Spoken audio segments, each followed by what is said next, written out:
The flap over fracking has reached Allegan County. This after the state DNR leased the oil and mineral rights of more public land to oil and gas companies at two recent auctions. It affects tens of thousands of acres and is big money for the state, but environmental groups say that fracking pollutes the air and water. 24 Hour News 8's Mark Thompson has this story from Allegan. Several environmental groups addressed Allegan residents here tonight, outlining what they say are the environmental problems that come along with fracking. They also gave them ways that they can fight it.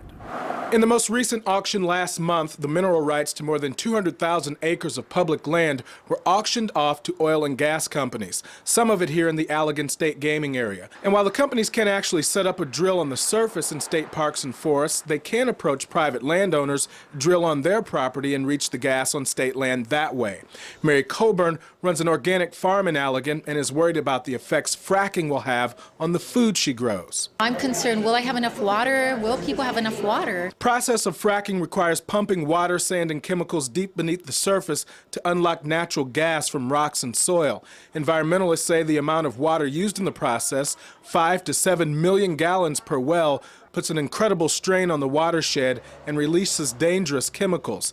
They say the wells, trucks, and equipment pollute the air, and the entire process can create earthquakes. They're drilling using high-pressure water, chemicals like benzene, toluene. They're drilling a mile deep underground, shooting these chemicals under high pressure. The DNR has made more than $14 million from the past two leases, money that goes to purchasing more state land. The Department of Environmental Quality regulates fracking activity.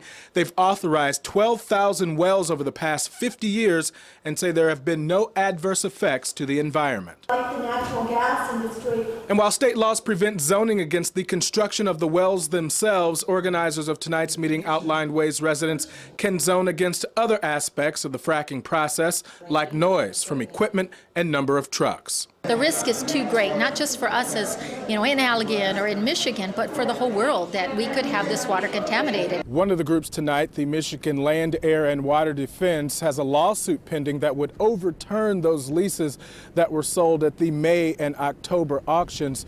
Their end goal is to eliminate all fracking on public land. In Allegan, Mark Thompson, 24 Hour News 8.